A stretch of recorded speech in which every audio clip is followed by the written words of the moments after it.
Welcome back, ladies and gentlemen, to another episode of Hammel Outdoors.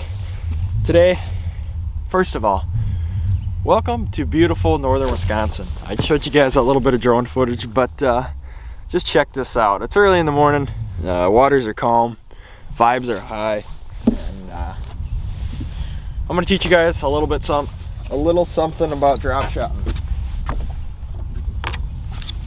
If you guys don't know what a drop shot is, it is one of the top dogs to me for finesse fishing. Basically, it's a little hook. Here, I'll give you guys a little bit better of a view. It's a little hook, something like that, and then the weight is below it. So the idea behind a drop shot is the weight is always in constant contact with the bottom. So what that means is your bait is always in that strike zone for those fish. So I have caught fish anywhere from 24 feet to 4 feet with the drop shot. A lot of people sleep on drop shotting up shallow, and I throw it a fair amount up shallow, especially spawn fishing. There's basically three or four kind of main ways that I like to throw with different plastics. You can kind of throw something like this. It's a minnow imitation, and then you can throw a paddle tail swim bait, which I will throw later on in this video. And then another big one that is looked over is a wacky rigged Senko. You can also put a worm hook on your Texas rig that then with like a wide gap, and then you can also I've seen guys Texas rig Senkos, creature baits, swim baits, basically anything you think is going to catch fish you can just about do on a drop shot. So with that being said, let's get into the ways that you can tie these drop shots. For one, that I think is personally I think is the easiest and keeps your line the straightest. That is a product by VMC. It is called their Spin Shot. I don't know if you guys can see that or not, but essentially what it is a snap swivel with a hook integrated into the swivel. So what that means is when your bait is down on the bottom, it can do a full 360 and you won't get any line twist. That is one thing.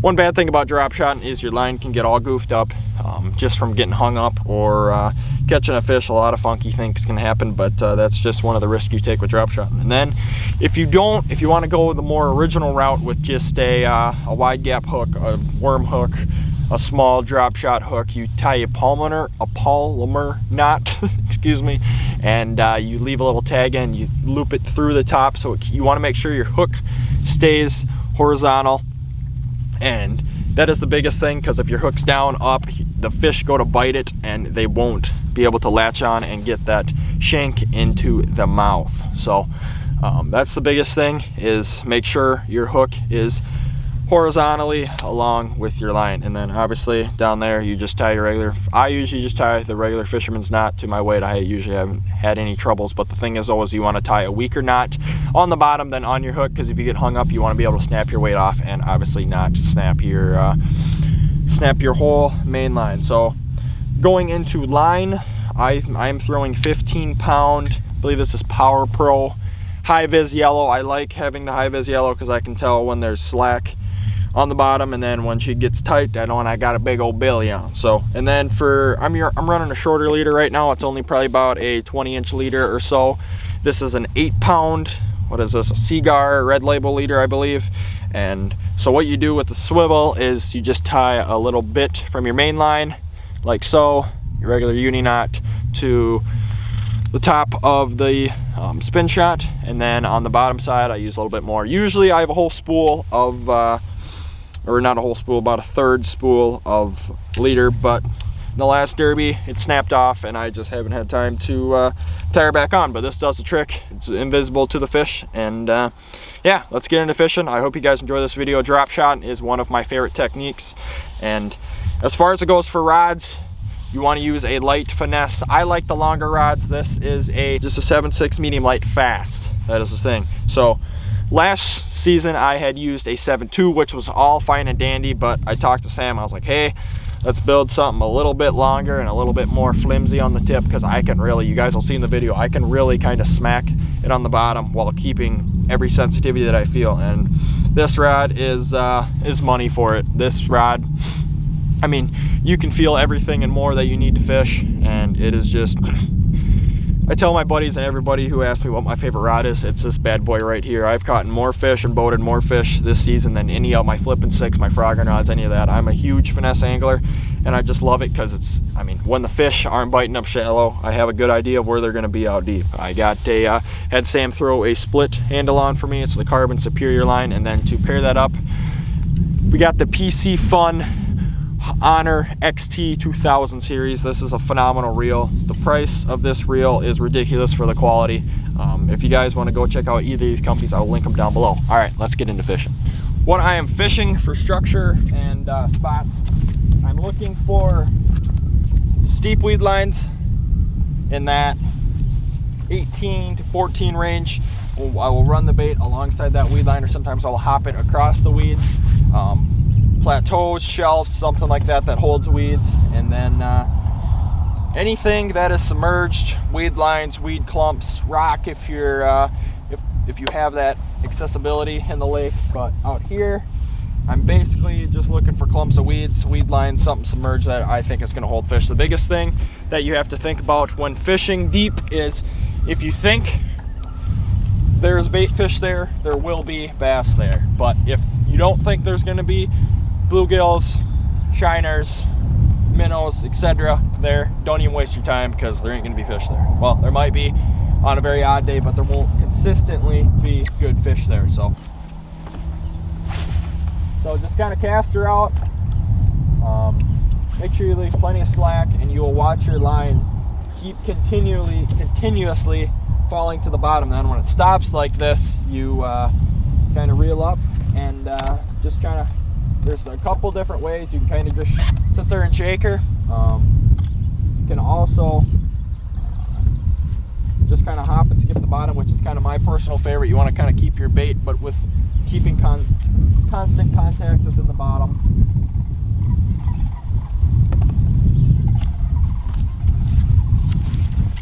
Another thing too is when you are deep water fishing, you always want to make sure you have a net handy, because on these big longer rods, things bend over, these fish fight like heck, and you want to make sure that you can get them in the boat, because boat flipping fish with a 7/6 medium light is, with 15-pound long line, is not ideal. So got a new net, a little free bill, a little foldable one, perfect for what I will be using this for. I mainly only net fish when I'm out deep, unless they're super big up shallow, but for the most part I try to keep them. And there are some biggies out here. My good buddy Colton, you guys, he was on the Walmart challenge. I'm not sure which one of these videos are going to come out first, probably the Walmart challenge one, but if you guys go to the end of the video on that one, he caught a frickin' 5.5 pounder. It was a gorgeous fish. He doesn't fish a whole lot, so that was a heck of a fish for him. Biggest I've caught out here was low 4s. Hoping we can change that this morning. That'd be absolutely awesome to get her on camera for you guys, and get her in the box and show all the other boys. They're all sleeping right now, but wanted to come out here and film a video for you guys. So just about drop shotting. I've gotten a lot of questions about it, and I was like, what the heck, let's do a full video on them for everybody who's curious about it.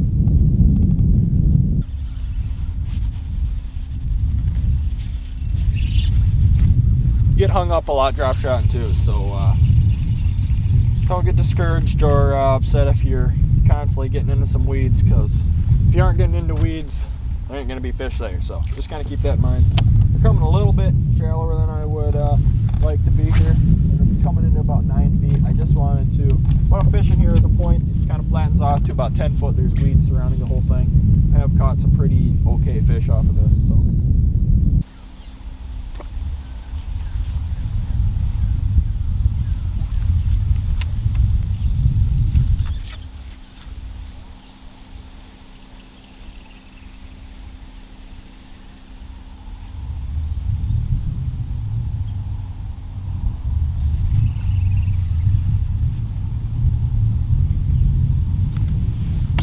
Alright, so I am switching from that little minnow imitation to a green pumpkin Senko. This is what I've really been catching them out here on, so all you gotta do is rig her as you would a wacky rig. Sometimes I use bands. This time I'm just threading right through the worm, and you get a little something like that, and weight keeps it on the bottom, flutters, and the bass just go wild over it. Oh man, wrapped it on the tripod. All right, so let's get back to her. Fishing here is what I like to call a funnel. There's a deep hole here.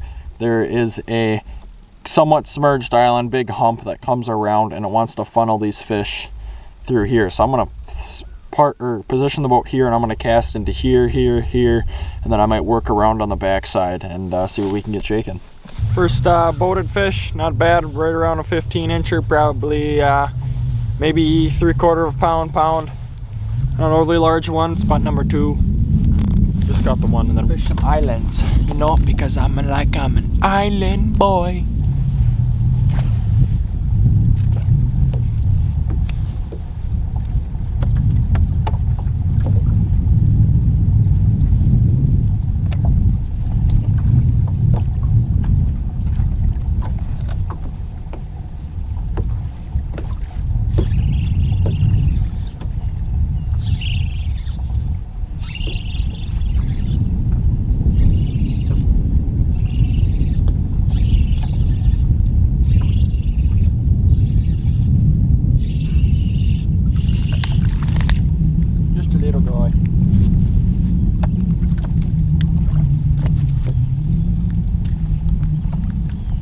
Put them on the scale. Maybe I'll put the big one in just to show the boys, but these both two are pretty small. Well guys, I'm sure as many as of you know, some days you're on them, some days you are not, but hey, that's fishing. Today we didn't do all that great.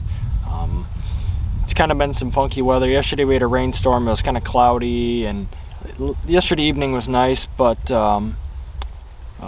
with the wind coming in and all that, it was, I think it mixed up the conditions a little bit, but yeah, I hope I taught you guys a little bit something about the drop shot. Be sure to give it a shot. I forgot to mention, you want about a 10 to 12 inch at least piece of line or length from your hook to your weight, so you can get the most out of your drop shot. Yeah, go give it a shot. I can promise you it'll definitely put some more fish in your boat. Well, you'll get more bites. Can't promise you if you're gonna get them in the boat or not, because that's out of everybody's control. But anyway, I appreciate you guys watching. Please subscribe if you haven't. Drop a comment down below if this video had helped you out. Keep chasing the dream, one fish at a time. That's all I got for you guys. And